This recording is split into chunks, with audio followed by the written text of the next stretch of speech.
Hello മച്ചമാരി, welcome back to Mallu explainer. ഒരു ദിവസം രാവിലെ കാട്ടിലേക്ക് കളിക്കാൻ പോയ രണ്ട് കുട്ടികൾ കാണുന്നത് ഡിക്സൺ എന്ന യുവാവിന്റെ മൃതദേഹമാണ്. തൊട്ടടുത്തുണ്ടായിരുന്ന വലിയൊരു ടവർ ഉണ്ട്, അതിന്റെ മുകളിൽ നിന്നാണ് അവൻ വീണ് മരിച്ചിരിക്കുന്നത്. നാട്ടിലാകെ പ്രശ്നമായി. പോലീസുകാർ വന്നു, കേസ് അന്വേഷിക്കാൻ തുടങ്ങി. ഒരു തുമ്പും വാലും ഇല്ല. ആ സമയത്താണ് ചില നാട്ടുകാർ പറയുന്നത്, ഇതുപോലെ ആ കാട്ടിൽ വെച്ച് ഒരു കൊലപാതകം നടന്നിട്ടുണ്ടെങ്കിൽ അതിന്റെ പിന്നിൽ ആ കാട്ടുപെണ്ണായിരിക്കും. അതായത് കാട്ടിൽ കുറെ നാളായിട്ട് താമസിക്കുന്ന ഗയ എന്ന് പറഞ്ഞിട്ടുള്ളൊരു പെണ്ണുണ്ട്. അവളായിരിക്കും മിക്കവാറും ആ ഒരു പയ്യനെ കൊന്നിട്ടുണ്ടാവുക. കാരണം ആ കാട്ടിൽ അവൾ മാത്രമേ ഉള്ളൂ. എന്തായാലും ഈ ഒരു കേസിന്റെ പിന്നാലെ പോലീസുകാർ പോവാണ്, കൂടെ തന്നെ ഒരു വക്കീലും. എന്തായിരിക്കും കേസിന്റെ അവസാനം അവർ കണ്ടെത്തിയിട്ടുണ്ടാവുക? ശരിക്കും ഷോക്കിംഗ് ആയിട്ടുള്ള ഒരു കാര്യം തന്നെയാണ്. ഇതൊരു സാധാരണ കേസ് പോലെയല്ല കേട്ടോ. അത് നിങ്ങൾ ആലോചിച്ചോ? അതുപോലെ തന്നെ കൊല ചെയ്ത ആള്, അത് നിങ്ങൾ ഒട്ടും പ്രതീക്ഷിക്കാത്ത ഒരാൾ തന്നെയായിരിക്കും. അതുപോലെ കാട്ടിൽ ഒറ്റയ്ക്ക് താമസിക്കുന്ന ആ ഒരു പെൺകുട്ടി, അവൾ ആരാണ്? അവൾ എന്താണ് അവിടെ ചെയ്യുന്നത്? ഇതൊക്കെ നമുക്ക് ഈ ഒരു കഥയിലൂടെ തന്നെ നേരിട്ട് കേൾക്കാം. അപ്പൊ കഥയിലേക്ക് പോവല്ലേ? കഥയുടെ ഈ മായാ ലോകത്തിലേക്ക്. സിനിമയുടെ തുടക്കത്തിൽ തന്നെ രണ്ട് ആൺകുട്ടികൾ ഒരു കാട്ടിലേക്ക് സൈക്ലിങ്ങിന് പോയിക്കൊണ്ടിരിക്കുകയാണ്. ഈ സമയത്ത് അവിടെ ഉണ്ടായിരുന്ന ഒരു തടാകത്തിനരികിലായിട്ട് ഒരു ആൺകുട്ടിയുടെ ഡെഡ് ബോഡി ഈ പിള്ളേര് കാണുകയാണ്. ഇവരാകെ ഭയന്നുപോയി. വേഗം തന്നെ പോലീസ് സ്റ്റേഷനിലേക്ക് വന്നിട്ട് കംപ്ലൈന്റ് കൊടുക്കുകയാണ്. ഇവർ വന്നിട്ട് ആ ഒരു ബോഡി നോക്കുമ്പോൾ ആ നാട്ടിൽ തന്നെ ഉണ്ടായിരുന്ന ഡിക്സൺ എന്ന് പറഞ്ഞൊരു പയ്യന്റെ ബോഡി ആയിരുന്നു അത്. മാത്രമല്ല, ഇതൊരു കൊലപാതകമാണോ അപകടമാണോ ഒരു ആത്മഹത്യയാണോ എന്താണെന്ന് ഈ പോലീസുകാർക്ക് ഇപ്പൊ മനസ്സിലാക്കാൻ കഴിയുന്നില്ല. മാത്രമല്ല, ആരെങ്കിലും ഇങ്ങോട്ടേക്ക് വന്നതിന്റെ ആ ഒരു ഫുട് പ്രിന്റോ കാര്യങ്ങളോ ഒന്നും കാണാനുമില്ല. അതെല്ലാം പോട്ടെ, ഇനിയിപ്പോ ഇവൻ ആരും കൊന്നതല്ല, ഇനി ഇവനായിട്ട് നടന്നു വന്നതിന്റെ അതിൻ്റെതായ ആ ഒരു ഫുട് പ്രിന്റും കാര്യങ്ങളും വേണമല്ലോ, അതും കാണാനില്ല. ആ ബോഡി കിടക്കുന്നതിന്റെ തൊട്ടടുത്ത് തന്നെ ഒരു ടവർ ഉണ്ടായിരുന്നു. അതിന്റെ മുകളിലേക്ക് ഈ പോലീസുകാർ കയറി നോക്കുമ്പോൾ അത്യാവശ്യം നല്ല ഹൈറ്റ് ഉണ്ട്. ഇതിന്റെ ടോപ്പിൽ എത്തിയപ്പോൾ ഇതിന്റെ ഫ്ലോറിന്റെ ഒരു ഭാഗത്തായിട്ട് ഹോളായിട്ട് കിടക്കുകയാണ്. അതായത് ഫ്ലോറിൽ ഉണ്ടായിരുന്ന ആ ഒരു കമ്പി അല്ലെങ്കിൽ ആ ഒരു പ്രതലം ആരും എടുത്തു മാറ്റിയിട്ടുണ്ട്, അല്ലെങ്കിൽ എന്തെങ്കിലും കംപ്ലൈന്റ് ആയിട്ട് മുന്നേ എങ്ങനെയാണോ എന്ന് അറിയില്ല. എന്തായാലും ആ ഒരു ഹോളിലൂടെ പോലീസുകാർ താഴോട്ട് നോക്കുമ്പോൾ കറക്റ്റ് അതിന്റെ താഴെയാണ് ഈ ബോഡി കിടക്കുന്നത്. അതായത് ഈ ഹോളിലൂടെ തന്നെ വീണാണ് ഈ ഒരു പയ്യൻ ഡിക്സൺ മരിച്ചിരിക്കുന്നത്. എന്തായാലും പയ്യന്റെ ആ ഒരു ബോഡി പോസ്റ്റ്മോർട്ടത്തിന് കൊണ്ടുപോയിട്ടുണ്ട്. എന്നാൽ ഡോക്ടർ പറയുന്നത് ഇതൊരു സ്വാഭാവികമായിട്ടുള്ള മരണമല്ല. മരണത്തിന് കാരണം തലയ്ക്ക് പിന്നിൽ അടിയേറ്റതാണ്, അതുകൊണ്ട് താഴേക്ക് വീണതാണ്. മാത്രമല്ല, അവന്റെ ബോഡിയിൽ നിന്നും ഒരു നൂലും കിട്ടിയിട്ടുണ്ട്. പക്ഷെ പോലീസുകാർ ഒരു കാര്യം ഉറപ്പിച്ച് പറയുന്നുണ്ട്, അങ്ങോട്ടേക്ക് ഒരു ഫുട് പ്രിന്റോ അല്ലെങ്കിൽ ഒരു ഫിംഗർ പ്രിന്റോ അതൊന്നും നമുക്ക് ലഭിച്ചിട്ടില്ല. ഇതൊരു കൊലപാതകമാണെന്ന് നമുക്ക് വിശ്വസിക്കാനേ കഴിയുന്നില്ല. ഇപ്പൊ ഈ ഡോക്ടർ പറയാണ്, അതൊന്നും എന്റെ ജോലിയല്ല, എനിക്ക് മനസ്സിലായ കാര്യങ്ങൾ ഞാൻ നിങ്ങൾക്ക് പറഞ്ഞു തന്നു. അടുത്ത സീനിൽ കാണിക്കുന്നത് അന്നേ ദിവസം വൈകുന്നേരം അവിടെ ഉണ്ടായിരുന്ന ഒരു ബാറിലാണ്. അങ്ങോട്ടേക്ക് വക്കീലായിട്ടുള്ള ടോം വന്നിട്ട് ചെറുതായിട്ടൊന്നും അടിക്കുമ്പോൾ അവിടെ ഉണ്ടായിരുന്ന ഒരാൾ ചോദിക്കണം, അല്ല വക്കീലെ, ആ പയ്യൻ മരണപ്പെട്ടു പോയല്ലോ ഡിക്സൺ, എന്താണ് നിങ്ങളുടെ അഭിപ്രായം? ഒരു കൊലപാതകമായിരിക്കോ അല്ലെങ്കിൽ ഒരു അപകടമായിരിക്കോ? ഇപ്പൊ അവിടെ ഉണ്ടായിരുന്ന രണ്ട് അമ്മാവന്മാർ പറയുന്നത്, ഓഹ് നല്ലൊരു പയ്യനായിരുന്നു, മരിച്ചുപോയി, പാവല്ലേ. അങ്ങനെ മരിച്ചു കഴിയുമ്പോൾ പറയാനായിട്ട് കുറെ ആൾക്കാരുണ്ടാവുമല്ലോ, അങ്ങനെ ഒരു ടീമാണ്. ഇതേ സമയത്ത് അവിടെ ഉണ്ടായിരുന്ന ഒരു ലേഡി ഒരു ആവശ്യമില്ലാതൊരു കാര്യം പറയാണ്, അവനങ്ങനെ മരിച്ചിട്ടുണ്ടെങ്കിൽ ആ കാട്ടിൽ ജീവിക്കുന്ന ഒരേ ഒരാളേ ഉള്ളൂ, ആ പെണ്ണ്, ആ ഒരു കാട്ടുപെണ്ണ്, മിക്കവാറും അവൾ തന്നെയായിരിക്കും അവനെ കൊന്നിട്ടുണ്ടാവുക. ഒരാവശ്യമില്ലാതെ വിളിച്ചു പറയാണ്. ഇത് അവിടെ ഉണ്ടായിരുന്ന പോലീസുകാർ കേൾക്കാണ്, ഓഹോ അങ്ങനെ ഒരു കാര്യം ഉണ്ടല്ലേ, ആ കാട്ടിൽ അങ്ങനെ ഒരാൾ താമസിക്കുന്നുണ്ടെങ്കിൽ നമുക്കൊന്ന് പോയി നോക്കണമല്ലോ. അങ്ങനെ ഈ പോലീസുകാർ കാട്ടിൽ താമസിക്കുന്ന ആ പെൺകുട്ടിയുടെ വീട്ടിലേക്ക് ചെന്ന് നോക്കുകയാണ്. ഒറ്റപ്പെട്ട കാടിന്റെ ഒരു ഭാഗത്ത് ഒരു പ്രേതാലയം പോലെ കിടക്കുന്ന ഒരു വീടാണ്. ഇതിന്റെ ഉള്ളിലേക്ക് പോലീസുകാർ വന്ന് പരിശോധിക്കുമ്പോൾ ഒരു സ്കാർഫ് കിട്ടുകയാണ്. ഈ സ്കാർഫിന്റെ അതേ നൂല് തന്നെയാണ് അവന്റെ ബോഡിയിൽ നിന്നും ഡോക്ടർക്ക് കിട്ടിയത്. മാത്രമല്ല, പോലീസുകാർ തന്റെ വീട്ടിലേക്ക് വന്നിട്ടുണ്ട് എന്ന് കാട്ടുവാസിയായിട്ടുള്ള അല്ലെങ്കിൽ കാട്ടിൽ താമസിക്കുന്ന ആ ഒരു പെൺകുട്ടിക്ക് മനസ്സിലായി. അവൾ ആ മരത്തിന്റെ പിന്നിൽ ഒളിച്ചിരിക്കുകയാണ്. പിന്നീട് ഭയം കാരണം ആ ഒരു തോടരികിൽ ഉണ്ടായിരുന്ന ബോട്ടുമായിട്ട് ഇവിടുന്ന് രക്ഷപ്പെട്ടു പോവാണ്. പോലീസുകാർ ഇത് കണ്ടു, അവളുടെ പിന്നാലെ വരികയാണ്. ഒരു രക്ഷയില്ലാന്ന് കണ്ട ആ ഒരു പെൺകുട്ടി, അവളുടെ പേര് ഗയ എന്നാണ്. ഗയ വെള്ളത്തിലേക്കും ചാടി രക്ഷപ്പെടാൻ നോക്കുന്നുണ്ടെങ്കിലും പോലീസുകാർ അവളെ കൈയോടെ പിടിച്ചു അറസ്റ്റ് ചെയ്ത് കൊണ്ടുപോവാണ്. അപ്പൊ നാട്ടുകാർ മുഴുവൻ അവളെ ശപിക്കുകയാണ്, നീ നശിച്ചു പോവടി, നീ ഒരിക്കലും കുടം പിടിക്കില്ലടി എന്നൊക്കെ പറഞ്ഞിട്ട്. എന്തായാലും ഗയ അറസ്റ്റിലാവാണ്. പ്രധാനമായിട്ടുള്ള ആ ഒരു തെളിവ് അവർക്ക് കിട്ടിയ ആ ഒരു നൂലിന്റെ കഷ്ണമാണ്. അതേ നൂലുള്ള ഒരു തുണിയാണെങ്കിൽ ഈ ഗയയുടെ ആ ഒരു പഴയ വീട്ടിൽ നിന്ന് കിട്ടുകയും ചെയ്തു. അങ്ങനെ അറസ്റ്റിലായ ഈ ഗയയെ കാണാനായിട്ട് അങ്ങോട്ടേക്ക് ഒരാൾ ചെല്ലുകയാണ്. മറ്റാരുമല്ല, നമ്മൾ നേരത്തെ കണ്ട ആ ഒരു വക്കീൽ തന്നെ. വക്കീൽ വന്നിട്ട് പറയാണ്, ഗയ ഒരിക്കലും നീയല്ല ഈ കൊലപാതകം ചെയ്തതെന്ന് എനിക്ക് നന്നായിട്ട് അറിയാം. അതുകൊണ്ട് കോടതിയിൽ വെച്ച് നിനക്ക് വേണ്ടി വാദിക്കാൻ പോകുന്നത് ഞാനാണ്. ഉറപ്പായിട്ട് ഞാൻ നിന്നെ രക്ഷപ്പെടുത്തും. അതിന് മുന്നേ ആയിട്ട് ചില കാര്യങ്ങൾ നീ എന്നോട് പറയണം. നിന്റെ കുടുംബക്കാരെവിടെ? എനിക്ക് അവരെ കാണണം, അവരോട് സംസാരിക്കണം. ഇങ്ങനെയൊക്കെ പറയുമ്പോൾ ഗയ ഒരക്ഷരം മിണ്ടുന്നില്ല, മിണ്ടാതിരിക്കുകയാണ്. കുറച്ചേരം ഓരോ കാര്യങ്ങൾ വക്കീൽ ചോദിക്കുന്നുണ്ടെങ്കിലും ഇത് തന്നെ അവസ്ഥ. അപ്പൊ വക്കീൽ പറഞ്ഞു, കുഴപ്പമില്ല, എനിക്ക് നിന്നെ മനസ്സിലാകും. ഒരുപാട് കാലമായിട്ട് ഒറ്റയ്ക്ക് ആ ഒരു കാട്ടിൽ ജീവിക്കല്ലേ, നീ നിന്റെ സമയം എടുത്തോ. തൽക്കാലം ഈ ഒരു പുസ്തകം നീ വായിച്ചെന്ന് പറഞ്ഞിട്ട് ഒരു പുസ്തകം വെച്ച് വക്കീൽ അവിടുന്ന് പോകാൻ നിൽക്കുമ്പോൾ ഗയ പറയാണ്, വക്കീലെ നിൽക്ക്, എനിക്കൊരു ഫാമിലി ഉണ്ട്. ഇപ്പൊ കുറച്ച് വർഷങ്ങൾക്ക് മുന്നേ കാണിക്കണം, 1953 അതേ വീട്ടിൽ തന്നെ, ആ കാട്ടിലുണ്ടായിരുന്ന ആ ഒരു വീട്ടില് ഗയയ്ക്ക് അവളുടെ കൂടെ അവളുടെ അമ്മയുണ്ടായിരുന്നു, അച്ഛനും ഉണ്ടായിരുന്നു, പിന്നെ 3 സഹോദരങ്ങളും ഉണ്ടായിരുന്നു. വലിയ കുഴപ്പമൊന്നുമില്ലാത്ത രീതിയിലാണ് അവരുടെ ആ ഒരു ഫാമിലി ലൈഫ് പോയിക്കൊണ്ടിരുന്നത് കേട്ടോ. ഒരു ദിവസം മൂത്ത ചെറുക്കനുണ്ടല്ലോ, അവന്റെ ഒരു കൂട്ടുകാരൻ അതായത് ടൈലർ ഇങ്ങോട്ടേക്ക് വന്നിട്ട് ഇവരിങ്ങനെ കളിച്ചുകൊണ്ടിരിക്കുന്നതിന്റെ ഇടയിൽ നമ്മുടെ ഗയ ഉണ്ടല്ലോ, അവളുടെ അച്ഛന്റെ ആ ഒരു ബോട്ടിൽ ചുമ്മാ ഇങ്ങനെ കളിച്ചുകൊണ്ടിരിക്കുകയാണ്. ഇത് കണ്ട് ദേഷ്യം വന്ന അവളുടെ അച്ഛൻ, ഓൾറെഡി ഒരു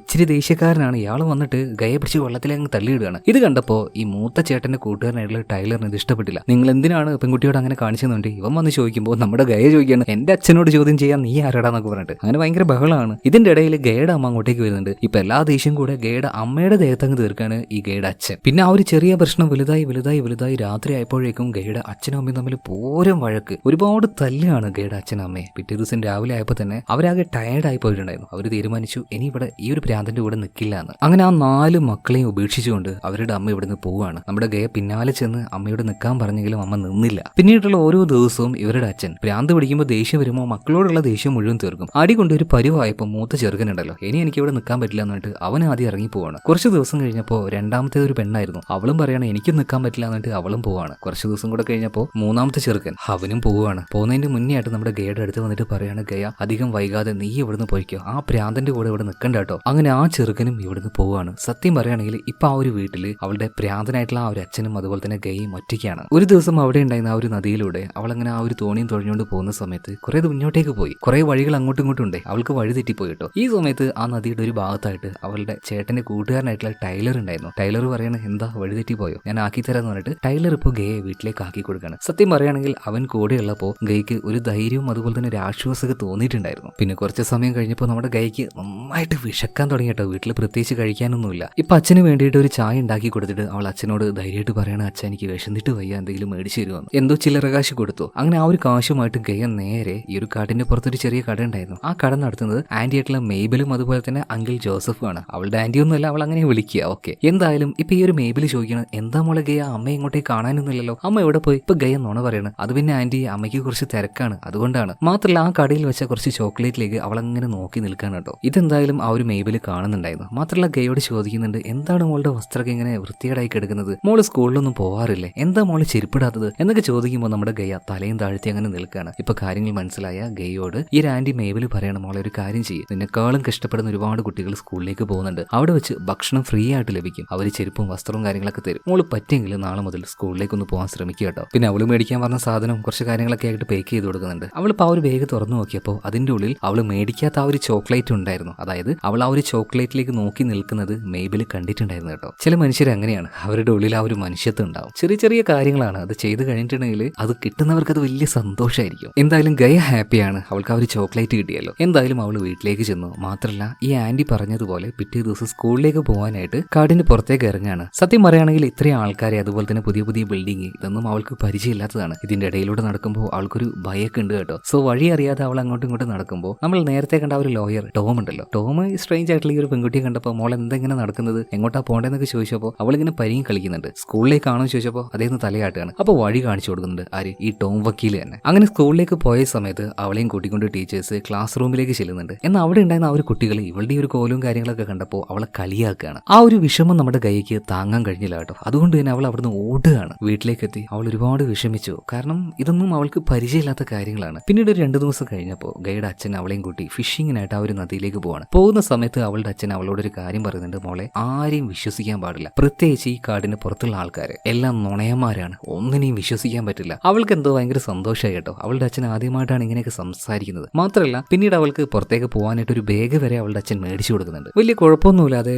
1-2-3 ദിവസം അങ്ങനെ പോകുന്നുണ്ട്. ഈ സമയത്താണ് ഒരു കത്ത് വരുന്നത്. ആ ഒരു കത്തുമായിട്ട് അവൾ നേരെ അച്ഛൻ്റെ അടുത്തേക്ക് എത്തുകയാണ്. ആ കത്ത് വായിച്ചു കഴിഞ്ഞതും അച്ഛന് ഭയങ്കരമായിട്ട് ദേഷ്യം വരികയാണ്. അത് കത്തിച്ച് കളയാണ്. കത്തിക്കല്ലേ എന്ന് അവൾ പറയുന്നുണ്ടെങ്കിലും അതൊന്നും അയാൾ കേൾക്കുന്നില്ല. പിന്നീട് ആ ഒരു പേപ്പർ കത്തിപ്പോയില്ലേ, അതിന്റെ ആ ഒരു ചാരം അവൾ ആ ഒരു ബോട്ടിൽ ഇട്ട് വെക്കുന്നുണ്ട്. രാത്രിയായ സമയത്ത് അവളുടെ അച്ഛൻ്റെ ആ ഒരു ദേഷ്യം വല്ലാതെ കൂടി വരികയാണ്. അമ്മയുടെ എല്ലാ വസ്തുക്കളും കാര്യങ്ങളും എല്ലാം കൂട്ടിയിട്ട് കത്തിച്ചളയാണ്. ഇതൊക്കെ നോക്കി നിന്ന് കരയാൻ മാത്രമേ നമ്മുടെ ഗയ്ക്ക് കഴിഞ്ഞുള്ളൂ കേട്ടോ. പിറ്റേ ദിവസം രാവിലെ ആയപ്പോൾ അച്ഛനും അടുത്തു. അയാളും ഇവിടുന്ന് പോവാണ്. സത്യം പറയുകയാണെങ്കിൽ ആ കാട്ടിൽ ഇപ്പൊ നമ്മുടെ ഗയ മാത്രം ഒറ്റയ്ക്കായിട്ടുണ്ട്. 1-2 ദിവസം മുന്നോട്ടേക്ക് പോവാണ്. കഴിക്കാനായിട്ട് ഒന്നുമില്ല. ഒരു ഇച്ചിരി അരി ഉണ്ടായിരുന്നു, അത് വെച്ച് ഭക്ഷണം ഉണ്ടാക്കി കഴിഞ്ഞു. പിന്നെ അതും കഴിഞ്ഞു. ആകെ പട്ടിണിയാവാണ്. ആകെ വശം കെട്ട് അവള് നേരെ തോട്ടിലേക്ക് പോയിട്ട് കുറച്ച് ചിപ്പി പോലുള്ള എന്തൊക്കെയോ പെറുക്കി ഒരു കവറിലാക്കിയിട്ട് നേരെ ചെല്ലുന്നത് ആന്റി മെയ്ബിളിന്റെ അതുപോലെ തന്നെ അങ്കിൾ ജോണിന്റെ ആ ഒരു ഷോപ്പിലേക്കാണ്. എന്നിട്ട് കാര്യങ്ങൾ പറയണം, ഇതുപോലെ ചിപ്പിയുണ്ട്, ഇതെടുത്ത് എനിക്ക് എന്തെങ്കിലും തരാൻ പറ്റുമോ? ഇവർക്ക് കാര്യം മനസ്സിലായി, പെൺകുട്ടി ഒറ്റയ്ക്കാണ്, പട്ടിണിയാണ്. ആ ഒരു കുഞ്ഞു മോളുടെ ഈ ഒരു അവസ്ഥ കണ്ടപ്പോൾ രണ്ടുപേർക്കും വല്ലാതെ സങ്കടാവുകയാണ്. പാവം തോന്നുകയാണ്. ഇവർക്കാണെങ്കിൽ കുഞ്ഞുങ്ങളുമില്ല. അതുകൊണ്ട് തന്നെ അവളുടെ കയ്യിൽ നിന്നും ആ ഒരു ചിപ്പിയും കാര്യങ്ങളും മേടിക്കുകയാണ്. അതിനൊരു കാശ് കൊടുക്കുന്നുണ്ട്. മാത്രമല്ല അവൾക്ക് ഭക്ഷണവും കൊടുക്കുകയാണ്, കുറച്ചൊക്കെ വസ്ത്രങ്ങളും മേടിച്ചു കൊടുക്കുന്നുണ്ട്. ഒരു വിധത്തിൽ പറയുകയാണെങ്കിൽ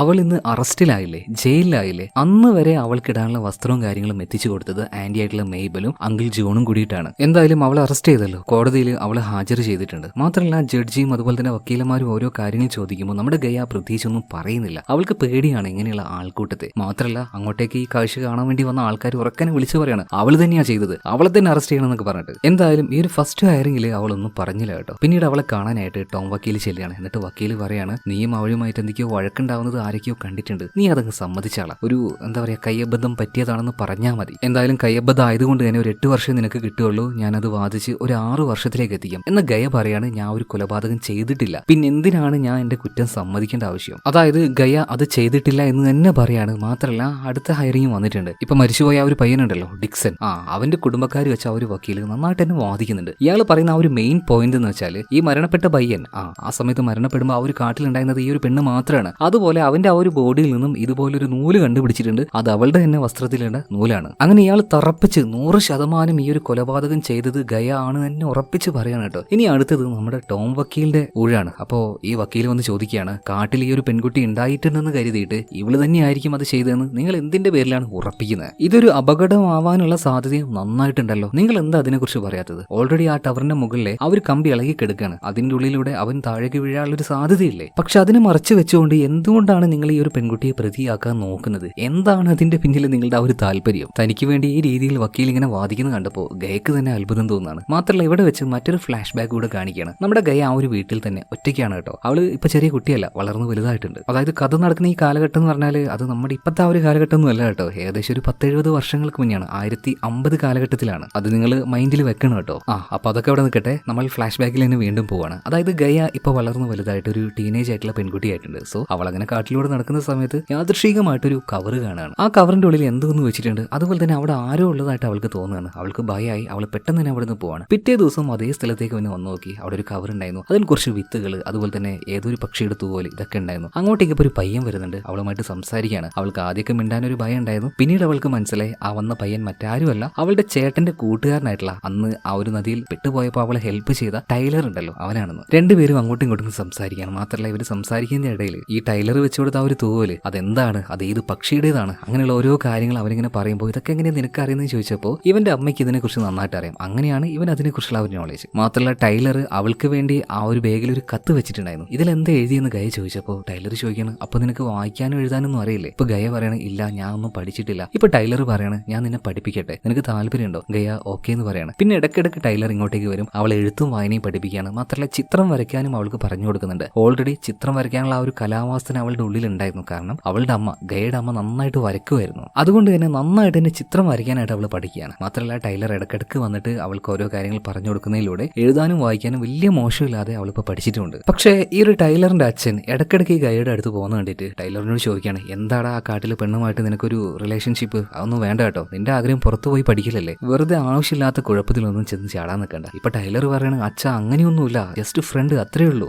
ഓക്കെ ശരി എന്നൊക്കെ ഇപ്പോൾ ഈ ടൈലറിന്റെ അച്ഛൻ പറയാണ്. അടുത്ത സീനില് ആന്റി മേബലും അതുപോലെ തന്നെ ജോസഫിനെയും കാണിക്കുകയാണ്. ഇവരുടെ ഷോപ്പിലേക്ക് ഒരു സോഷ്യൽ വർക്കർ വന്നിട്ട് കാട്ടിൽ ഒറ്റയ്ക്ക് താമസിക്കുന്ന നമ്മുടെ ഗയയെക്കുറിച്ച് ചോദിക്കുകയാണ്. അവളുടെ ആ ഒരു വീടിനെയും പരിസരത്തെയും കുറിച്ചൊക്കെ ഇങ്ങനെ ചോദിക്കുന്നുണ്ട് കേട്ടോ. എന്തായാലും ആ ഒരു പെൺകുട്ടി വരികയാണെങ്കിൽ എന്നെ വിളിക്കണം എന്ന് പറഞ്ഞിട്ടാണ് ആ ഒരു സോഷ്യൽ വർക്കർ ഇവിടുന്ന് പോകുന്നത്. കുറച്ച് കഴിഞ്ഞപ്പോൾ ഈ ഒരു വിവരം നമ്മുടെ ഗയ അറിയുന്നുണ്ട് കേട്ടോ. അതുപോലെ തന്നെ ടൈലറും ഇങ്ങോട്ടേക്ക് വന്നിട്ടുണ്ട്. ഇപ്പൊ ഗയ ആണെങ്കിൽ പെട്ടെന്ന് ഇങ്ങോട്ടോ പോകാനുള്ള ആ ഒരു തയ്യാറെടുപ്പിലാണ്. എന്താ പറ്റിയെന്നൊക്കെ ചോദിക്കുമ്പോൾ ഈ ഗയ പറയണ അത് പിന്നെ എന്നെ അന്വേഷിച്ചുകൊണ്ട് ഒരു സോഷ്യൽ വർക്കർ വന്നിട്ടുണ്ട്, ഇയാൾ ചിലപ്പോൾ ഒറ്റയ്ക്ക് താമസിക്കുന്ന കണ്ടാൽ എന്നെ ഇവിടുന്ന് കൂട്ടിക്കൊണ്ടോ, എനിക്ക് തീരെ ഇഷ്ടമില്ല, എനിക്ക് ഇവിടെ തന്നെയാണ് ഇഷ്ടം. അവള് പിന്നെ കാട്ടിന്റെ ഉള്ളിലേക്ക് അങ്ങനെ പോകുമ്പോൾ അവൾ നടന്നു പോകുന്ന ആ ഒരു വഴിയിലുണ്ടാകുന്ന ഫുഡ് പ്രിന്റും കാര്യങ്ങളൊക്കെ ഇലയെല്ലാം വെച്ച് മറിച്ച് ചളിയെല്ലാം അമർത്തി കൊടുത്ത് ആ ഒരു ഫുഡ് പ്രിന്റിനെ ഇല്ലാതാക്കുകയാണ്. എന്നാൽ അവളിങ്ങനെ പോകുമ്പോൾ അവളുടെ പിന്നാലെ തന്നെ ഈ ഒരു ടൈലറും വരികയാണ്. അപ്പൊ ഗയ ആ ടൈലറിനോട് ചോദിക്കുകയാണ് അല്ലടാ നിനക്ക് വേറെ ആരുമില്ലേ, നീ എന്തിനാ എപ്പോഴും എന്റെ പിന്നാലെ ഇങ്ങനെ നടക്കുന്നത്, നിനക്ക് ഗേൾ ഫ്രണ്ട്സും കാര്യങ്ങളൊന്നും ഇല്ലേ? ഇപ്പൊ ടൈലർ പറയായിരുന്നു ഇല്ല എന്നല്ല ഉണ്ടായിരുന്നു, പക്ഷെ ഇപ്പൊ ആരുമില്ല എനിക്ക്. അതുപോലെ തന്നെ ഗയ ടൈലറിനോട് ചോദിക്കുകയാണ് കുറെ ദിവസമായി ഞാൻ നിന്നോട് ചോദിക്കണം വിചാരിക്കുന്നു, നിന്റെ അച്ഛനെ ഇടയ്ക്കിടയ്ക്ക് ഇങ്ങനെ കാണാറുണ്ട്, പക്ഷെ നിന്റെ അമ്മ അവരെവിടെ പോയി, അവരെ കുറിച്ച് നീ ഒന്നും പറയാറുമില്ല. ഇപ്പൊ ടൈലർ പറയാണ് എന്റെ അമ്മ ഒരു അപകടത്തിൽ മരിച്ചുപോയി. ഇത് ഭയങ്കര സങ്കടത്തോട് കൂടിയിട്ടാണ് ടൈലർ പറയുന്നത്. ഇത് കേട്ടപ്പോൾ ഗയക്കും സങ്കടമാണ്, സോറി ഞാൻ അറിഞ്ഞില്ല എന്നൊക്കെ പറയണം. ഇതിന്റെ ഇടക്കാണ് അവിടെ ചെറിയൊരു കാറ്റുണ്ടാവുന്നത്, വട്ടത്തിൽ ഇലകൾ ഇങ്ങനെ പാറുന്നുണ്ടായിരുന്നു, അത് ഭയങ്കര ബ്യൂട്ടിഫുൾ ആയിരുന്നു കേട്ടോ. ഇവർ രണ്ടുപേരും അതിന്റെ ഉള്ളിലേക്ക് പോയി നിൽക്കുകയാണ്. ഗയക്ക് ഭയങ്കരമായിട്ട് ഇത് ഇഷ്ടമായി. ഇതേ സമയത്ത് തന്നെ അവളിങ്ങനെ ഹാപ്പിയായി നിൽക്കുമ്പോൾ ടൈലർ അവളോട് പറയാണ് ഗയ എനിക്ക് നിന്നെ ഒരുപാട് ഇഷ്ടമാണ്. ഇപ്പൊ ഗയ പറയാണ് അതിപ്പോഴാണോടാ നീ എന്നോട് പറയുന്നത്, എനിക്കത് അറിയാമെന്ന് പറയാണ്. പിന്നീട് അങ്ങോട്ട് ഇവരുടെ ഇടയിലുള്ള ആ ഒരു ഫ്രണ്ട്ഷിപ്പ് അത് മറ്റൊരു രീതിയിൽ ഒരു പ്രണയമായിട്ട് മാറുന്നുണ്ട് കേട്ടോ.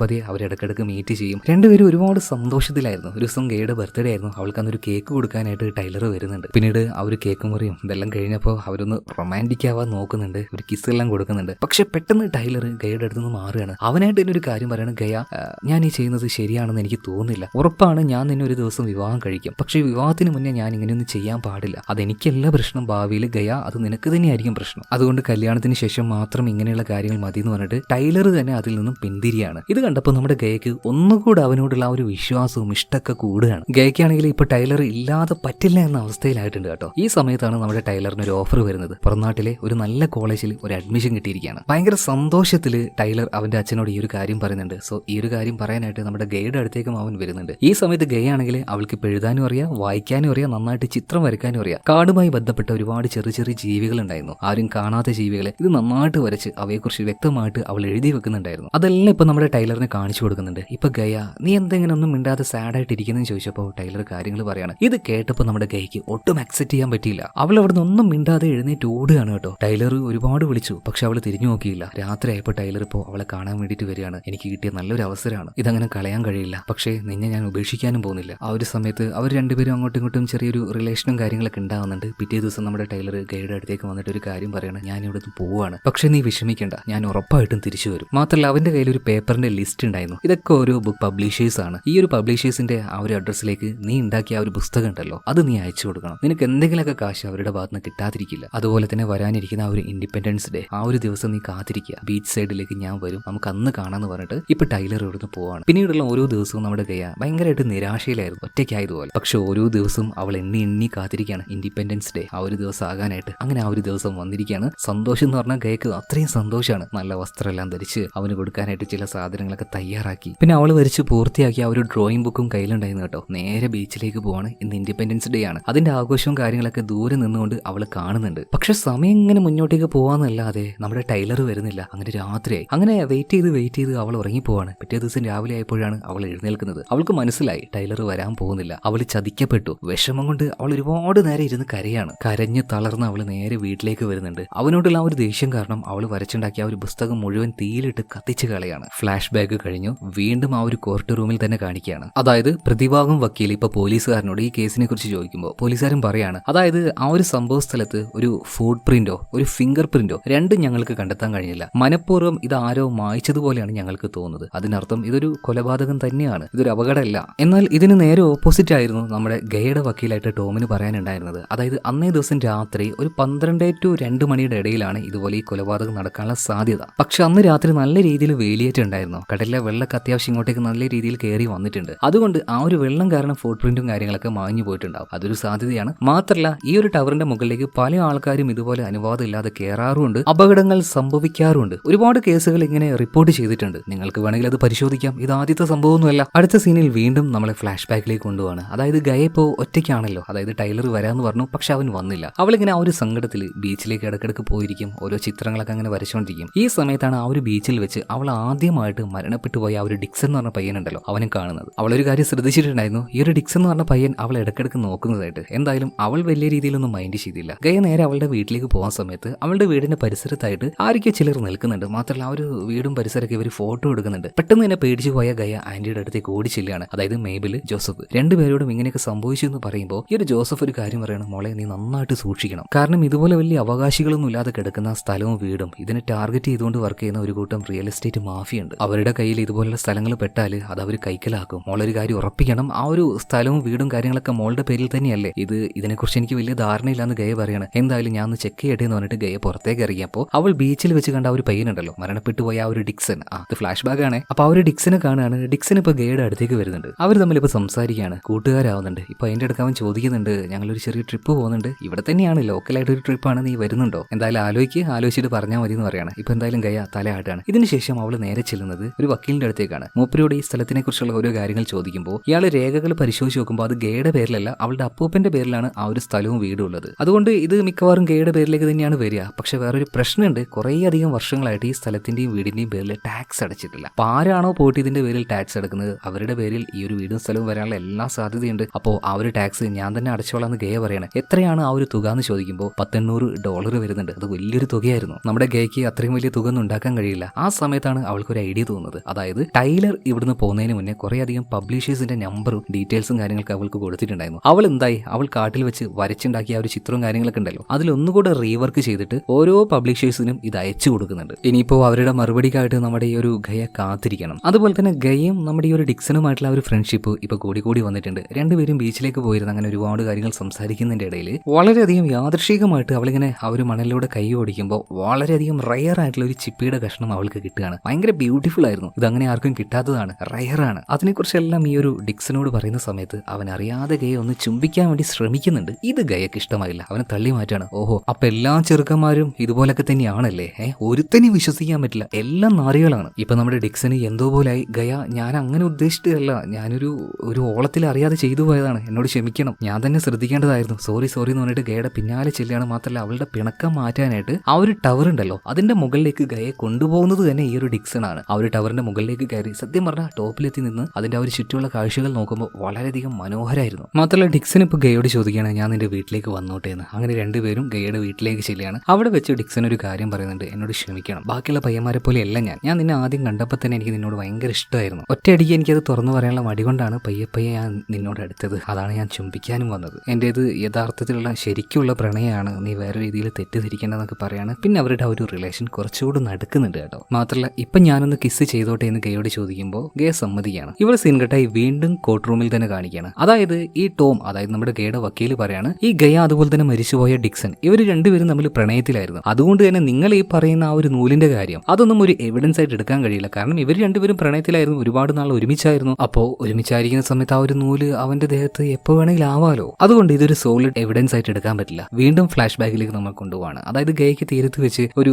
ചിപ്പി, വ്യത്യസ്തമായിട്ടുള്ള ചിപ്പി കിട്ടിയെന്ന് പറഞ്ഞില്ലേ, അത് വെച്ച് അവളൊരു മാല ഉണ്ടാക്കുന്നുണ്ട്. മാത്രമല്ല അവൾക്ക് അതേ സമയത്ത് തന്നെ ഒരു കത്ത് വരികയാണ്. അത് വന്നത് ഏതോ ഒരു പബ്ലിഷേഴ്സിന്റെ അടുത്ത് നിന്നാണ്. അവൾ അയച്ചു കൊടുത്ത ഒരു നോട്ട്, പിക്ചേഴ്സ് ഇതെല്ലാം അവർ പബ്ലിഷ് ചെയ്തോളാം. അതിലുള്ള ഒരു തുകയാണ് അവൾക്ക് ഇപ്പം അയച്ചു കൊടുത്തിട്ടുള്ളത്. ഏകദേശം ഒരു $5000 വരും. മാത്രമല്ല നമ്മുടെ ഈ ഒരു ഡിക്സനും നല്ലൊരു ജോലി കിട്ടിയിട്ടുണ്ട്. രണ്ടുപേര് ഈ ഒരു കാര്യം അങ്ങോട്ടും ഇങ്ങോട്ടും പറയുമ്പോൾ നമുക്കിതൊന്ന് സെലിബ്രേറ്റ് ചെയ്യേണ്ടതെന്ന് പറയണം. അങ്ങനെ അവരത് സെലിബ്രേറ്റ് ചെയ്യാണ്. ഇതിന്റെ ഇടയ്ക്ക് ഡിക്സൺ ഒരു കാര്യം ഗയോട് പറയണം, ഇനി വൈകിക്കേണ്ട, നമുക്ക് എത്രയും പെട്ടെന്ന് വിവാഹം കഴിക്കണം. പയ്യെ രണ്ടുപേരുടെയും മൂഡ് മാറുകയാണ്. ശാരീരികമായിട്ട് രണ്ടുപേരും ആ റിലേഷനിലാവുകയാണ്. ഇതേ സമയത്ത് തന്നെ റെയർ ആയിട്ട് അവളുടെ കയ്യിൽ കിട്ടിയ ആ ഒരു ചിപ്പി കൊണ്ടുണ്ടാക്കിയ മാല ഈ ഡിക്സന്റെ കഴുത്തിൽ ഇട്ട് കൊടുക്കുകയാണ്. ഇവിടെ സീൻ കട്ടായി വീണ്ടും കോർട്ട് റൂമിൽ കാണിക്കുകയാണ്. അതായത് എതിർഭാഗം വക്കീൽ പറയുന്ന ഒരു കാര്യമുണ്ട്. അതായത് എപ്പോഴും ഈ ഒരു ഡിക്സന്റെ കയ്യിൽ ഗയ കൊടുത്ത ആ ഒരു മാല അവന്റെ കഴുത്തിൽ ഉണ്ടാകുമായിരുന്നു. ആ ഒരു മാല ഇപ്പൊ നിലവിൽ മിസ്സിംഗ് ആണ്, അവന്റെ കഴുത്തിൽ അതില്ല. അതുപോലെ തന്നെ അമ്മയോടും കാര്യങ്ങൾ ചോദിക്കുമ്പോൾ ഡിക്സന്റെ അമ്മ പറയാണ്, അവനും അവളുമായിട്ട് പ്രണയത്തിലായിരുന്നു, ആ ഒരു കാര്യമൊക്കെ എനിക്ക് അറിയായിരുന്നു. പക്ഷെ ഒരു ദിവസം അവൻ വീട്ടിലേക്ക് ഭയങ്കര സങ്കടത്തിലാണ് വന്നത്. അവൻ എന്നോടൊരു കാര്യം പറഞ്ഞു, അമ്മേ എല്ലാം ഒരു ചതിയായിരുന്നു, അവളെന്നെ ചതിച്ചു, അതുകൊണ്ട് തന്നെ ഞാൻ ബ്രേക്കപ്പ് ചെയ്യാണ് എന്നൊക്കെ പറഞ്ഞിട്ട് അവൻ വന്നിരുന്നു. മാത്രമല്ല അവന്റെ കഴുത്തിൽ അന്ന് ആ ഒരു മാല ഉണ്ടായിരുന്നില്ല. ആ മാലയാണെങ്കിൽ മറ്റാരെ കൊണ്ടും അവൻ തൊടിയിക്കൂല, ഊരാനിട്ട് സമ്മതിക്കൂല. അങ്ങനെയാണെങ്കിൽ ആ ഒരു മാല മിസ്സായിട്ടുണ്ട്, കൊന്ന ആളുടെ കയ്യിൽ തന്നെ ആയിരിക്കും അത്. ഇപ്പൊ ഗയുടെ വക്കീൽ പറയാണ്, ഓക്കെ നിങ്ങൾ ആ പറഞ്ഞത് ഒരു പോയിന്റ് ആണ്. ആ മാല ആരുടെ കയ്യിലാണോ ഉള്ളത്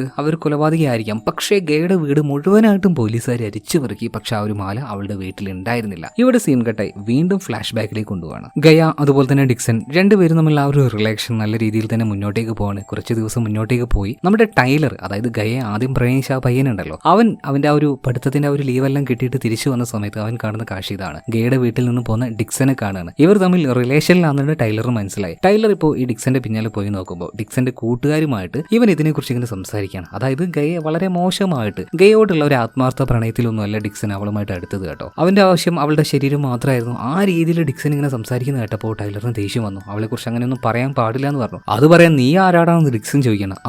ഇപ്പൊ മനസ്സിലായി, അവളുടെ ആദ്യത്തെ കാമകൻ നീയാണല്ലേ. എടാ നിന്റെയൊക്കെ സമയം കഴിഞ്ഞില്ലേ, ഇപ്പൊ എന്റെ സമയടാ, എന്താ അവള് അടിപൊളിയാണ് അവള്, അങ്ങനെയൊക്കെ പറഞ്ഞിട്ട് ടൈലറിനോട് വളരെ മോശമായ രീതിയിൽ ഡിക്സൺ ഗയെ കുറിച്ച് സംസാരിക്കുകയാണ്. ഇവർ തമ്മിൽ വഴക്കുണ്ടാകുന്നുണ്ട്. ഇപ്പൊ അങ്ങോട്ടേക്ക് നമ്മുടെ അങ്കിൾ ജോസഫ് വന്നിട്ട് ഇവർ രണ്ടുപേരും പിടിച്ചു മാറ്റുകയാണ് കേട്ടോ. എന്തായാലും രാത്രിയായപ്പോൾ ഗയുടെ വീട്ടിന്റെ അടുത്തേക്ക് ടൈലർ ചെല്ലുകയാണ്. എന്ന് ഒരുപാട് നാളുകൾക്ക് ശേഷം അവനിങ്ങനെ കാണുമ്പോൾ ഗയാകെ ഷോക്കായി നിൽക്കുകയാണ്. അവിടെ ഉണ്ടായിരുന്ന കല്ലും ചപ്പും മണ്ണൊക്കെ വാരി അവന് നേരെ എറിയാണ്. നീ ഇങ്ങോട്ടേക്ക് വരാൻ പാടില്ല, എനിക്ക് നിന്നെ കാണണ്ട, പോന്ന് പറയാണ്. നീ എന്നെ ചതിച്ചു, എന്നെ വഞ്ചിച്ചു, ഞാൻ എത്രയോ ദിവസം കരഞ്ഞു എന്നൊക്കെ പറഞ്ഞിട്ട് അവനെ അടുപ്പിക്കാൻ സമ്മതിക്കുന്നില്ല ഈ ടൈലറിനെ. അപ്പൊ ടൈലർ അവന്റെ ഭാഗത്തുള്ള ആ ഒരു ന്യായം പറയാണ് കേട്ടോ. ഗയ, ഞാൻ മനഃപൂർവ്വം ചെയ്തതല്ല, എന്റെ വീട്ടുകാരുടെ ഭാഗത്തു നിന്ന് എനിക്ക് നല്ല പ്രഷർ ഉണ്ടായിരുന്നു. മാത്രമല്ല അന്ന് നീ എന്നോടൊരു കാര്യം പറഞ്ഞല്ലോ, അതായത് നിനക്ക് ഈ ഒരു കാട് വിട്ട് പോകാൻ ഒരു താല്പര്യമില്ല. അതായത് ആ ഒരു സോഷ്യൽ വർക്കർ വന്ന സമയത്ത് അപ്പൊ എന്റെ ഉള്ളിൽ ഒരു പേടിയായി, നീ വിവാഹത്തിന് ശേഷം എന്റെ കൂടെ നാട്ടിലേക്ക് വരില്ലേ, ഞാനും ഈ ഒരു കാട്ടിൽ തന്നെ ആയി പോവോ എന്നുള്ള ആ ഒരു പേടി കാരണമാണ് അന്ന് എനിക്ക് വരാൻ പറ്റാതായി പോയത്, മനഃപൂർവ്വമല്ല. ഓക്കെ, എനിക്ക് മനസ്സിലായി, നിനക്കിപ്പോ എന്താ വേണ്ടത് അതൊന്ന് പറഞ്ഞിട്ട് പൊയ്ക്കോന്ന് പറയണേ. ടൈലർ പറയാണ്, നീ എന്നോട് ക്ഷമിക്കണം,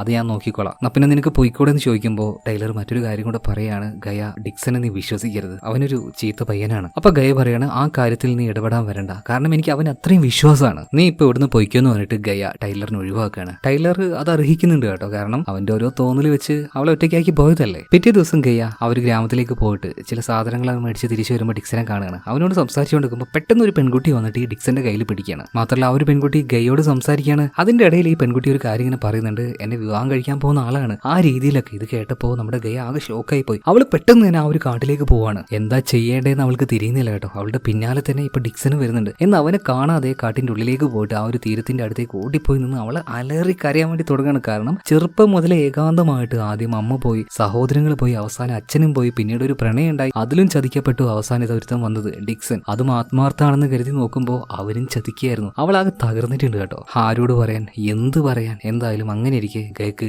വീണ്ടും ചെക്ക് വരികയാണ്. അവൾ കൊടുത്ത ആ ഒരു ബുക്ക് ഉണ്ടല്ലോ, അത് പബ്ലിഷ് ചെയ്തു. അതിന്റെ ആ ഒരു ക്യാഷ് ആയിട്ട് തന്നെ അവളുടെ കയ്യിൽ കിട്ടുകയാണ്. അതുകൊണ്ട് തന്നെ ടാക്സ് അടക്കാനുള്ള ആ ഒരു പൈസ അവൾ ടാക്സ് അടച്ചോ. അവളുടെ പേരിൽ ഈ ഒരു വീട് സെലക്ട് ആവുകയാണ്. മാത്രമല്ല ബാക്കിയുള്ള കാശ് കൊണ്ട് അവളുടെ വീട് നന്നായിട്ടൊന്ന് റിനോവേറ്റ് ചെയ്തെടുക്കുന്നുണ്ട്. അങ്ങനെ ഇരിക്കെ ഒരു ദിവസം അവളെ കാണാനായിട്ട് ഒരു പോലീസുകാരൻ വരികയാണ്. ഗയയോട് സംസാരിക്കാൻ തുടങ്ങി. അങ്ങനെയാണ് ഗയക്ക് ഒരു കാര്യം മനസ്സിലാവുന്നത്. ഈ വന്നിരിക്കുന്ന പോലീസുകാരൻ മറ്റാരുമല്ല, അവളുടെ മൂത്ത ചേട്ടനായിരുന്നു. എങ്ങനെയാണ് ചേട്ടൻ ഇങ്ങോട്ടേക്ക് വന്നതല്ലേ? അവൾ എഴുതിയ ആ ഒരു ബുക്ക് പബ്ലിഷ് ആയപ്പോൾ അതിൽ ആ ഒരു പേര് കണ്ടിട്ടാണ് ചേട്ടൻ ഇങ്ങോട്ടേക്ക് വന്നത്. സത്യം പറഞ്ഞാൽ ഗയയുടെ ചേട്ടൻ വിചാരിച്ചത് ഇവിടെ ആരുമില്ല, അവളൊക്കെ ഏതൊക്കെയോ വഴിക്ക് പോയെന്നാണ്. ശരിക്കും അവളുടെ ചേട്ടൻ അത്ഭുതമായിരുന്നു കേട്ടോ. അവൾ ഇത്രയും കാലം ഇവിടെ തന്നെ നിന്നേൽ. എന്തായാലും പിന്നീട് ഗയ അമ്മയെക്കുറിച്ച് ചോദിക്കുമ്പോൾ അമ്മയുടെ അവസ്ഥ വളരെ മോശമായിരുന്നു. ഇവിടുന്ന് പോയ പിന്നെ അമ്മയ്ക്ക് ഒരു ഓർമ്മയും ബോധവും കഥയൊന്നും ഇല്ലായിരുന്നു. പിന്നീട് അത് തിരിച്ചു കിട്ടിയ സമയത്ത് തന്റെ മക്കളെ തിരിച്ചു വേണമെന്ന് പറഞ്ഞിട്ട് നമ്മുടെ അച്ഛന് കത്ത് എഴുതിയിട്ടുണ്ടായിരുന്നു. ആ കത്തായിരുന്നു ഗയക്ക് ചെറുപ്പത്തിൽ അന്ന് പോസ്റ്റ്മാൻ കൊണ്ടേ കൊടുത്തത്. ആ കത്ത് വായിച്ചിട്ടാണ് അവളുടെ അച്ഛന് ദേഷ്യം വന്നതും അത് കത്തിച്ചു കളഞ്ഞതും. എന്തായാലും മക്കളെ തിരിച്ചു കിട്ടില്ലെന്ന് ബോധ്യമായപ്പോൾ അമ്മ തന്നെ പോയിട്ട് കേസും കാര്യങ്ങളൊക്കെ കൊടുത്തു കേട്ടോ. അതിനിടക്ക് അവർക്ക് ക്യാൻസർ വന്നു. ഈയിടെയാണ് മരിച്ചു പോയത്. സത്യം പറഞ്ഞ അമ്മയെ എനിക്ക് പോലും കാണാൻ പറ്റിയില്ല. അമ്മ മരിച്ചതിന് ശേഷമാണ് ഈ വിവരമൊക്കെ ഞാൻ അറിയുന്നത്. ഭയങ്കര ട്രാജിക് ആയിട്ടുള്ള ഒരു ലൈഫ് തന്നെ ഗയയുടെ അമ്മയുടെ. പക്ഷേ ഇപ്പോൾ ഗയയുടെ ചേട്ടൻ പറയാണ്, മോളെ നീ വിഷമിക്കൊന്നും വേണ്ട, ഇടയ്ക്കിടയ്ക്ക് ഞാൻ ഇനി നിന്നെ കാണാൻ വരാം. നീ ഒറ്റയ്ക്കാണെന്ന് ഇനി നിനക്ക് തോന്നേണ്ട ആവശ്യമില്ല കേട്ടോ. നിനക്കും ഒരു ഫാമിലി ഉണ്ട്. ഇതേ സമയത്തിന് ഗയക്ക് ഭയങ്കരമായിട്ട് സന്തോഷമാണ്. ഇതിനൊക്കെ കാരണക്കാരൻ ആരാണ്? നമ്മുടെ ടൈലറാണ്. അവൻ കൊടുത്ത ഐഡിയയിലൂടെയാണ് ബുക്ക് പബ്ലിഷ് ചെയ്തതും അവൻ പഠിപ്പിച്ചതുകൊണ്ടാണ് ഇതൊക്കെ എഴുതാനും എല്ലാത്തിനും പറ്റിയത്. അവനോട് നേരിട്ട് പോയിട്ടൊരു നന്ദി പറയാനൊന്നും ഗയയുടെ ആ ഒരു ദേഷ്യം സമ്മതിക്കില്ല. അതുകൊണ്ട് തന്നെ അവൾ എഴുതിയ ആ ഒരു ബുക്ക് നമ്മുടെ ജോസഫിനെ ഏൽപ്പിക്കുകയാണ്. അതായത് അവളുടെ ഗാർഡിയൻ ആയിട്ടുള്ള അങ്കിൾ ജോസഫിനെ തന്നെ. എന്നിട്ട് അവിടുന്ന് തിരിച്ചു പോകാൻ നിൽക്കുമ്പോൾ ഡിക്സനെ കാണുകയാണ്. അവൻ സംസാരിക്കാൻ ശ്രമിക്കുന്നുണ്ടെങ്കിലും അവന്റെ കൈ തട്ടി മാറ്റി നമ്മുടെ ഗയ കാട്ടിലേക്ക് പോകണം. അവളുടെ പിന്നാലെ തന്നെ ഡിക്സൺ വരുന്നുണ്ട്. അവളോട് ക്ഷമയെല്ലാം ചോദിക്കുന്നുണ്ട്. ഗയ പറയുന്നത് കൊണ്ടേ പൂഴ്ത്തി വെക്കുന്നുണ്ട് ക്ഷമ. ഓൾറെഡി നിങ്ങളുടെ എൻഗേജ്മെന്റ് കഴിഞ്ഞതാണ്. അപ്പൊ അതിനർത്ഥം നീ എന്നെ മനഃപൂർവ്വം ചതിക്കായിരുന്നല്ലേ? ഇപ്പോൾ വീണ്ടും വീണ്ടും ഡിക്സൺ ഇങ്ങനെ ക്ഷമ പറഞ്ഞ് അവളുടെ കൈ പിടിക്കാൻ നിൽക്കുമ്പോൾ തട്ടി മാറ്റാണ്. എന്നാൽ ഡിക്സൺ ഈ ഒരു സമയത്ത് അവളുടെ മുഖത്തിനിട്ട് ഒരു അടി കൊടുക്കുകയാണ്. നിക്കടി അവിടെ എന്ന് പറഞ്ഞിട്ട് അവൾ അവിടെ വെച്ച് തന്നെ റേപ്പ് ചെയ്യാൻ നോക്കുകയാണ്. എന്നാൽ ഗയക്ക് ഒരു സാധാരണ പെൺകുട്ടിയല്ലല്ലോ, ഒറ്റയ്ക്ക് ജീവിച്ച ആളാണ്, അത്യാവശ്യം ധൈര്യം കാര്യമൊക്കെ ഉണ്ട്. ഒരു കല്ല് കൈ കിട്ടി ഒരു ഒറ്റ വീക്ക് കൊടുക്കുകയാണ്. എന്നിട്ട് അവൾ എഴുന്നേറ്റ് നിന്നിട്ട് പറയാണ്, ഇനി എങ്ങാനും എന്റെ പിന്നാലെ വന്ന എന്നെ ശല്യം ചെയ്യാൻ നോക്കിയാൽ കൊന്നു കളയും പന്നി എന്ന് പറഞ്ഞിട്ടാണ് നമ്മുടെ ഗയ അവിടുന്ന് പോകുന്നത്. ഇവളിങ്ങനെ കൊലവിളിയും നടത്തി ഇവിടുന്ന് പോകുന്ന കാര്യം അതിലൂടെ മീൻ പിടിക്കാൻ പോയ ഒരു മനുഷ്യൻ കണ്ടിട്ടുണ്ടായിരുന്നു കേട്ടോ. വീണ്ടും കോർട്ട് റൂമിൽ കാണിക്കുകയാണ്. ഇതേ മീൻ പിടിക്കാൻ പോയ മനുഷ്യൻ ഇവിടെ വന്നിട്ട് സാക്ഷി പറയാണ്. അതായത് ഗയ അവനെ നോക്കി അവനെ കൊല്ലുമെന്ന് പറഞ്ഞത് ഞാൻ കേട്ടു കണ്ടു എന്ന് പറയാണ്. അതായത് കേസ് ഒന്നുകൂടെ സ്ട്രോങ് ആയിട്ട് വരികയാണ്. ഇവിടെ വെച്ച് വീണ്ടും നമ്മളെ ഫ്ലാഷ് ബാക്കിലേക്ക് കൊണ്ടുപോകണം. അതായത് ഗയക്ക് വീണ്ടും പേടിയായിരുന്നു ഒരു ഡിക്സനെ. ഇവൻ വരുമ്പോൾ അവൾ പതിയെ ഒളിച്ചു നിൽക്കുക കേട്ടോ. എന്നാൽ അവൾ വീട്ടിലില്ലാത്തൊരു സമയം നോക്കിയിട്ട് ഡിക്സൺ അവളുടെ വീട്ടിൽ കയറി സകലമാന സാധനങ്ങളും അടിച്ചു പൊളിച്ച് നശിപ്പിച്ചില്ലാതാക്കുകയാണ്. രാത്രിയാണ് ഗയ വന്നിട്ട് ഇത് കാണുന്നത്. അവൾക്ക് ഒരുപാട് വിഷമായി. പിന്നെയും രാത്രിയായപ്പോൾ ആരോ ഒരാൾ ഇങ്ങോട്ടേക്ക് വരുന്നുണ്ട്. ആദ്യമൊക്കെ ഒരു പേടി തോന്നിയെങ്കിലും അവൾ നിലത്തുണ്ടായിരുന്ന ഒരു കല്ലെടുക്കാണ് വന്നിട്ട് വീക്കാന്ന് കരുതിയിട്ട്. എന്നാൽ ഗയ നോക്കുമ്പോൾ വന്നത് ഡിക്സൺ ആയിരുന്നില്ല, നമ്മുടെ ടൈലർ ആയിരുന്നു. ടൈലർ അവളുടെ ആ ഒരു മുഖം കണ്ട് ആകെ ഞെട്ടിപ്പോണ്. ഗയ ഇതെന്താ സംഭവിച്ചത്? ഇത് ചെയ്തത് അവനാണോ? ഭയങ്കരമായിട്ട് ടൈലറിന് ദേഷ്യം വരികയാണ്. ഇപ്പൊ ഗയ അവനെ പിടിച്ചു വെക്കുകയാണ്. വേണ്ട ടൈലറെ, ഒന്നും ചെയ്യാൻ നിൽക്കണ്ട. എന്തായാലും ടൈലർ പിന്നീട് അവളെ സമാധാനിപ്പിക്കുകയാണ്. അതുപോലെ തന്നെ ഗയ ഇപ്പൊ ഭയങ്കര വിഷമത്തിലാണ്. എന്താ വെച്ചാൽ അടുത്ത ആഴ്ച പോയിട്ട് ആ ഒരു പബ്ലിഷറെ നേരിട്ട് കാണണം, അവരുമായിട്ട് സംസാരിക്കണം. പക്ഷെ ഈ ഒരു കോലത്തിൽ ഞാൻ എങ്ങനെയാ പോവുക? ഇപ്പൊ ടൈലർ പറയണം, ഗയ നീ പേടിക്കൊന്നും വേണ്ട, ഒരാഴ്ചയും കൊണ്ട് ഇതൊക്കെ ശരിയാവും. പിറ്റേ ദിവസം അല്ലറ ചില്ലറ സാധനങ്ങളൊക്കെ മേടിക്കാനായിട്ട് അങ്കിൾ ജോസഫിന്റെ കടയിലേക്ക് ഗയ പോവാണ്. അവളുടെ ആ ഒരു മുഖം കണ്ടപ്പോൾ തന്നെ അങ്കിളിന് കാര്യം മനസ്സിലായി, ഇത് ചെയ്തത് അവനല്ലേ. മോളെ എന്തിനാ ഇതിങ്ങനെ വെച്ചുകൊണ്ടിരിക്കുന്നത്? വാ നമുക്ക് സ്റ്റേഷനിൽ പോയിട്ട് കംപ്ലൈന്റ് കൊടുക്കാന്ന് പറയുമ്പോൾ ഗയ വേണ്ടാന്ന് പറയാണ്. ഒരു കാര്യമില്ല, കംപ്ലൈന്റ് കൊടുത്താൽ അടുത്ത ദിവസം തന്നെ അവൻ പുറത്തേക്ക് ഇറങ്ങും. അവന്റെ അമ്മയെ അറിയാലോ, അത്യാവശ്യം നല്ല കാശുണ്ട്, സ്വാധീനമുണ്ട്. എന്തായാലും അങ്കിൾ ജോസഫ് പറഞ്ഞതുപോലെ ഗയ കംപ്ലൈന്റ് കൊടുക്കാനൊന്നും പോയില്ല കേട്ടോ. വീണ്ടും ഫ്ലാഷ് ബാക്ക് കട്ടായി കോർട്ട് റൂമിൽ തന്നെ കാണിക്കുകയാണ്. അതായത് നമ്മുടെ ഗയയുടെ വക്കീലായിട്ടുള്ള ടോം മറ്റൊരു സാക്ഷിയെ വിസ്തരിക്കുകയാണ്. അതായത് ഗയ ഒരാഴ്ചയ്ക്ക് ശേഷം ആ ഒരു പബ്ലിഷറെ കാണാൻ പോണെന്ന് പറഞ്ഞില്ലേ, അന്ന് രാത്രി തന്നെയാണ് ഈ ഒരു ഡിക്സൺ മരണപ്പെട്ടതും. അപ്പോൾ ഗയ ഇതുപോലെ നല്ല ഡ്രസ്സെല്ലാം ധരിച്ചിട്ട് ഇവിടുന്ന് ബസ് കയറി പോകുന്നതായിട്ട് ആ നാട്ടിലെ തന്നെ മറ്റൊരു സ്ത്രീ കണ്ടിട്ടുണ്ടായിരുന്നു. അവർ ഈ ഒരു കാര്യം വന്ന് പറയുന്നുണ്ട്. അതായത് സംഭവം നടന്ന ആ ഒരു ദിവസം നമ്മുടെ ഗയ ഈ നാട്ടിൽ ഉണ്ടായിരുന്നില്ല. എന്നാൽ എതിർഭാഗം വക്കീൽ പറയുന്നത് അങ്ങനെ പറയാനൊന്നും പറ്റില്ല, കാരണം കൊലപാതകം ചെയ്യാനായിട്ട് രാത്രി അവൾക്ക് ഇങ്ങോട്ടേക്ക് വന്നു പോവാലോ. അപ്പൊ കൂടുതലായിട്ട് ആ ഒരു കൊലപാതകത്തെ മറയ്ക്കാനായിട്ട് അവൾക്ക് കഴിയുമല്ലോ. ഇത് അവളുടെ വ്യക്തമായ പദ്ധതി തന്നെയാണ്. ഓക്കെ, അയാൾ പറയുന്നതും ജഡ്ജി കേൾക്കുകയാണ്. ഇതേ സമയത്തിന് നമ്മുടെ ടോം വക്കീലുണ്ടല്ലോ, ഗയ അന്ന് കാണാൻ പോയ ആ ഒരു പബ്ലിഷറെ ഈ ഒരു കോടതിയിലേക്ക് വിളിപ്പിക്കുകയാണ്. എന്നിട്ട് അയാളോട് കാര്യങ്ങളൊക്കെ ചോദിക്കുന്നുണ്ട്. എങ്ങനെയായിരുന്നു നിങ്ങളന്ന് കാണാൻ വന്ന ആ ഒരു പെൺകുട്ടി ഗയ, അവളെ കുറിച്ച് പറയാനായിട്ട്. അത് പിന്നെ ഒരു പാവം പെൺകുട്ടിയാണ്, മാത്രമല്ല നല്ല നോളേജ് ആ ഒരു പെൺകുട്ടിക്കുണ്ട്. കാട്ടിൽ വളർന്നത് കൊണ്ടായിരിക്കണം അവൾ പറയുന്ന ഓരോ കാര്യങ്ങളും ഞങ്ങൾക്ക് അത്രയും ഇൻട്രസ്റ്റിംഗ് ആയിട്ട് തോന്നി. അവളുടെ പെരുമാറ്റമൊക്കെ എങ്ങനെയായിരുന്നു എന്ന് ടോം ചോദിക്കുമ്പോൾ ഭയങ്കര നൈസായിരുന്നു, ഭയങ്കര ഒരു മാന്യതയോട് കൂടിയിട്ടാണ് ഞങ്ങളോടൊക്കെ പെരുമാറിയത് കേട്ടോ. ഏകദേശം ഒരു 2-3 മണിക്കൂർ ഞങ്ങൾ ആ ഒരു മീറ്റിംഗിൽ സംസാരിച്ചു. പിറ്റേ ദിവസം അവളെ ഞാൻ കണ്ടിട്ടുണ്ടായിരുന്നു. നിങ്ങൾ പറയുന്നത് പോലെ ഒന്നും സംഭവിച്ചതായിട്ട് എനിക്ക് തോന്നുന്നില്ല എന്ന് ആ ഒരു പബ്ലിഷർ പറയാണ്. ടോമിന്റെ ചോദ്യം ചോദിക്കൽ കഴിഞ്ഞു. ഇനി അടുത്തതായിട്ട് എതിർഭാഗ വക്കീലാണ് ചോദ്യം ചോദിക്കാൻ പോകുന്നത്. ഈ ഒരു പബ്ലിഷറോട് ചോദിക്കുകയാണ്, എത്ര മണി വരെ നിങ്ങളുടെ ആ ഒരു മീറ്റിംഗ് ഉണ്ടായിരുന്നു? അത് ഏകദേശം ഒരു വൈകുന്നേരം ആയപ്പോഴേക്കും ആ ഒരു മീറ്റിംഗും കാര്യങ്ങളൊക്കെ കഴിഞ്ഞു. നിങ്ങൾ ഒരുമിച്ചാണോ അല്ലെങ്കിൽ ഒരു ഹോട്ടലാണോ താമസിച്ചത് ചോദിക്കുമ്പോൾ ഈ പബ്ലിഷർ പറയുന്നത്, അല്ല ഞാൻ വേറൊരു ഹോട്ടൽ, അതുപോലെ തന്നെ ഈ ഗയ ഏതൊരു ചെറിയ ഹോട്ടലാണ്, ബസ് സ്റ്റാൻഡിന്റെ അടുത്തുള്ള ഏതൊരു ഹോട്ടൽ. ജഡ്ജിയോട് ഒരു കാര്യം ഇപ്പൊ ഈ ഒരു എതിർഭാഗം വക്കീൽ പറയാണ്, നോക്കിക്കോ അവൾ റൂം എടുത്തത് ബസ് സ്റ്റാൻഡിന്റെ അടുത്താണ്. അപ്പൊ ഞാൻ പറയുന്നത് പോലെ ഒരു പോസിബിലിറ്റി ഉണ്ടാവാനുള്ള എല്ലാ സാധ്യതയുണ്ട്. ബസ് സ്റ്റാൻഡിന്റെ അടുത്ത് അവൾ റൂം എടുത്തു. രാത്രി ആയപ്പോൾ അവൾ ഈ ഒരു നാട്ടിലേക്ക് വന്നു, കൃത്യം നടത്തി അവൾ അങ്ങോട്ടേക്ക് തന്നെ തിരിച്ചുപോയി. എന്നിട്ടൊന്നും അറിയാത്തതുപോലെ മീറ്റിംഗും കാര്യങ്ങളൊക്കെ കഴിഞ്ഞ് ഇങ്ങോട്ടേക്ക് വന്നു. ഇതും കോടതി, അതായത് ജഡ്ജ് കേൾക്കുകയാണ്, അതും പരിഗണിക്കുന്നുണ്ട്. മാത്രമല്ല ഇന്നത്തെ വാദവും കാര്യങ്ങളൊക്കെ കഴിഞ്ഞിട്ടുണ്ട്. ഇതെല്ലാം കഴിഞ്ഞപ്പോൾ ഗയയെ കാണാനായിട്ട് ടോം ജയിലിലേക്ക് ചെല്ലുകയാണ്. അവളോട് ഒരു കാര്യം പറയുന്നുണ്ട്, ഗയ ഈ രീതിയിലാണ് മുന്നോട്ടേക്ക് പോകുന്നെങ്കിൽ ഉറപ്പായിട്ടും നിനക്ക് ശിക്ഷ കിട്ടും. അതുകൊണ്ട് എന്തെങ്കിലുമൊക്കെ ചെയ്തിട്ടുണ്ടെങ്കിൽ സമ്മതിച്ചോ. ഇനി ചെയ്തിട്ടില്ലെങ്കിലും ആ രീതിയിൽ നീ സമ്മതിക്കുകയാണെങ്കിൽ തീർച്ചയായിട്ടും നിന്റെ ശിക്ഷയുടെ കാലാവധി എനിക്ക് കുറച്ചെടുക്കാൻ കഴിയും. ഇതേ സമയത്ത് തന്നെ ഗയ പറയണം, ഒരു രീതിയിലും വക്കീലെ ഞാൻ അത് സമ്മതിച്ചു തരില്ല. കാരണം ഞാൻ ആ ഒരു കാര്യം ചെയ്തിട്ടില്ല. ചെയ്യാത്ത കാര്യത്തിന്റെ പേരിൽ എനിക്ക് ഇനി മരണശിക്ഷ കിട്ടിയാലും എനിക്കൊരു കുഴപ്പമില്ല എന്ന് ഗയ പറയാണ്. അങ്ങനെ വീണ്ടും അടുത്ത ഹിയറിംഗ് വന്നിട്ടുണ്ട്. മാത്രമല്ല ഇപ്പൊ അവിടെ വെച്ച് വാദങ്ങൾ നടക്കുകയാണ്. ഗയക്കെതിരായിട്ടുള്ള ഏറ്റവും സ്ട്രോങ് ആയിട്ടുള്ള ഒരു എവിഡൻസ് എന്ന് വെച്ചാൽ അവൾ ഈ ഒരു ഡിക്സിന് നേരെ കൊലവിളി നടത്തുന്നത് ആ ഒരു ഫിഷിങ്ങിന് വന്ന ആൾ കേട്ടിട്ടുണ്ട്, കണ്ടിട്ടുമുണ്ട്. ഇനി രണ്ടാമത്തെ കാര്യം, അവന്റെ ആ ഒരു ബോഡിയിൽ നിന്ന് കിട്ടിയ ആ ഒരു നൂല് അത് അവളുടെ വീട്ടിലുണ്ടായിരുന്ന ഒരു സ്കാർഫിൽ നിന്നും അതേ നൂല് തന്നെ കിട്ടി. ഇനി മൂന്നാമത്തെ കാര്യം, ഈ ഒരു ഗയ തന്നെ ഉണ്ടാക്കി കൊടുത്ത ആ ഒരു മാല അത് അവന്റെ കഴുത്തിൽ നിന്നും അവളല്ലാതെ മറ്റാരും ഊരാൻ സാധ്യതയില്ല. അതിനാരും ഡിക്സൺ സമ്മതിക്കാറുമില്ല. ഇനി നാലാമത്തെ കാര്യം, അത് ഏറ്റവും സ്ട്രോങ് ആയിട്ടുള്ള മറ്റൊരു കാര്യമാണ്. രാത്രി ഇതുപോലെ ബസ് സ്റ്റാൻഡിന്റെ അടുത്ത് അവൾ റൂം എടുത്ത് താമസിച്ചിട്ടുണ്ടെങ്കിൽ അതിന്റെ ഉദ്ദേശം രാത്രി നമ്മുടെ നാട്ടിലേക്ക് വരലാണ്, ഈ ഒരു പയ്യനെ കൊല്ലലാണ്. ഇതെല്ലാം കഴിഞ്ഞ് അവൾ തിരിച്ചും പോയി. അപ്പൊ ഈ കാര്യങ്ങളൊക്കെ കോടതി കേൾക്കുന്നുണ്ട്, പരിഗണിക്കുന്നുണ്ട്. എന്ന് കരുതി ഇയാൾ പറയുന്ന കാര്യങ്ങൾ മുഴുവനൊന്നും കോടതിക്ക് അങ്ങനെ വിശ്വസിക്കാൻ പറ്റില്ലല്ലോ. സ്ട്രോങ് ആയിട്ടുള്ള കാര്യങ്ങളാണല്ലേ വിശ്വസിക്കാൻ പറ്റുള്ളൂ. എന്തായാലും ഇയാളുടെ ആ ഒരു വാദവും കാര്യങ്ങളൊക്കെ കഴിഞ്ഞു. ഇനി ഗയയുടെ വക്കീലായിട്ടുള്ള ടോമിന് അവസാനമായിട്ട് പറയാനുള്ള എന്താന്ന് ചോദിക്കുകയാണ്. ടോമും എഴുന്നേറ്റ് നിന്നു കാര്യങ്ങൾ പറയാൻ തുടങ്ങുകയാണ്. കുറച്ച് വർഷങ്ങൾക്ക് മുന്നേ ഈ നാട്ടിലെ എല്ലാവരും ഒരു കാര്യം പറയുന്നുണ്ടായിരുന്നു, ആ കാട്ടിൽ ഒരു പെണ്ണ് ജീവിച്ചിരിപ്പുണ്ട്, അതൊരു കാട്ടുജാതിയാണ്, മൃഗത്തെ പോലെയാണ്. അങ്ങനെ പല ആൾക്കാരും ആ ഒരു പെൺകുട്ടിയെ കുറിച്ച് പറയാറുണ്ടായിരുന്നു. ഒരു ദിവസം പട്ടണത്തിൽ വെച്ച് ആ ഒരു പെൺകുട്ടിയെ ഞാൻ നേരിട്ട് കണ്ടു. അത് മറ്റാരുമല്ല, ഈ ഗയ തന്നെയാണ്. എത്രയോ വർഷമായിട്ട് ആ കാട്ടിൽ അവൾ തനിച്ചാണ്, അവൾക്ക് ആരുമില്ല. 10ാമത്തെ വയസ്സ് മുതൽ ഒറ്റയ്ക്കാണ് അവൾ ആ ഒരു വീട്ടിൽ. മാത്രമല്ല പുറത്തുള്ള ആൾക്കാർ ആ ഒരു പെൺകുട്ടിയെ ഒരു മനുഷ്യനായിട്ട് പോലും പരിഗണിച്ചിട്ടുണ്ടായിരുന്നില്ല. അവൾ ആകെ നോക്കിയത് അവിടെ തന്നെ ഉണ്ടായിരുന്ന ആ 2 പേരാണ്, മേബലും അതുപോലെ തന്നെ ജോസഫും. ബാക്കി ഒരൊറ്റ മനുഷ്യൻ പോലും ഒരിച്ചിരി ഭക്ഷണം കൊടുത്തു പോലും ആ ഒരു ചെറിയ പെൺകുട്ടിയെ അന്ന് സഹായിച്ചിരുന്നില്ല. ഞാൻ പറഞ്ഞു വരുന്നത് എന്താന്ന് വെച്ചിട്ടുണ്ടെങ്കിൽ അങ്ങനെ ഒരു കുട്ടി അവിടെ കുറച്ച് വർഷങ്ങളായിട്ട് താമസിച്ചിട്ടും ഗവൺമെന്റിന്റെ ഭാഗത്തുനിന്നോ നാട്ടുകാരുടെ ഭാഗത്തുനിന്നോ ഒരു സഹായം ഉണ്ടായിരുന്നില്ല. തിരിഞ്ഞു നോക്കിയില്ല. പിന്നെ പലർക്കും ഒരു ധൈര്യമുണ്ട്, അവളുടെ മെക്കിട്ട് കയറിയാൽ ചോദിക്കാൻ ആരും വരാനില്ല എന്ന് കരുതിയിട്ട് അവളുടെ മെക്കിട്ട് കയറാൻ നിന്ന നോക്കി നിൽക്കാൻ എല്ലാവരും കൊണ്ടൊന്നും പറ്റില്ല. ആ കൊലപാതകം ചെയ്തത് അവളല്ലാന്ന് എനിക്ക് 100% ഉറപ്പുണ്ട്. എന്നെ കൊണ്ട് പറ്റുന്ന അത്രയും രീതിയിൽ അത് തെളിയിക്കാനായിട്ട് ഞാൻ ശ്രമിക്കുകയും ചെയ്യും. പിന്നെ വേറൊരു കാര്യം, ആ ഒരു കാട് വിട്ട് വല്ലാതെ പുറത്തേക്ക് വരാൻ പറ്റാത്ത ഈ ഒരു പെൺകുട്ടി അന്ന് പബ്ലിഷറെ കാണാൻ വേണ്ടി ആ മീറ്റിംഗിന് അവിടെ ചെന്ന് അർദ്ധരാത്രിയിൽ മീറ്റിംഗ് എല്ലാം കഴിഞ്ഞ് ബസ്സും പിടിച്ച് ഇങ്ങോട്ടേക്ക് വന്ന് ഈ ഒരു പയ്യനെയും കൊന്ന് ആരും കാണാതെ അങ്ങോട്ടേക്ക് തന്നെ തിരിച്ചു പോയിട്ട് അവിടെ താമസിച്ച് പിറ്റേ ദിവസം ഒന്നും അറിയാത്തതുപോലെ ഇങ്ങോട്ടേക്ക് വരിക എന്ന് പറഞ്ഞാൽ അതൊന്നും നടക്കുന്ന കാര്യമല്ല. ആരും ഇവളെ കണ്ടിട്ടില്ല. പിന്നെ എങ്ങനെയാ ഇതൊക്കെ ഒരു തെളിവായിട്ട് കൂട്ടാൻ പറ്റുന്നത്? മാത്രമല്ല ഇന്ന് വരെ ഈ ഒരു നാട് വിട്ട് ഇവള് പുറത്തേക്ക് പോയിട്ടില്ല. അവൾ എങ്ങനെയാണ് ഇത്രയും തന്റെ അടുത്തോട് കൂടിയിട്ട് ഈ ഒരു കാര്യങ്ങളൊക്കെ ചെയ്യുക? കോടതിയോട് ഡയറക്റ്റ് ആയിട്ട് തന്നെ നമ്മുടെ വക്കീൽ ഈ ഒരു കാര്യങ്ങളൊക്കെ ചോദിക്കുന്നുണ്ട്. ഇതെല്ലാം കേട്ട് കഴിഞ്ഞപ്പോൾ കോടതി പറയാണ്, കുറച്ചു നേരം എല്ലാവരും പുറത്തു പോയി നിൽക്കുക, ഞാൻ വിളിക്കുമ്പോൾ വന്നാൽ മതി. അങ്ങനെ എല്ലാവരും പുറത്താണ്. ഇപ്പോൾ ടോം അതുപോലെ തന്നെ ഗയയുടെ ചേട്ടനുണ്ടല്ലോ പോലീസുകാരൻ, അയാൾ അതുപോലെ തന്നെ ടൈലർ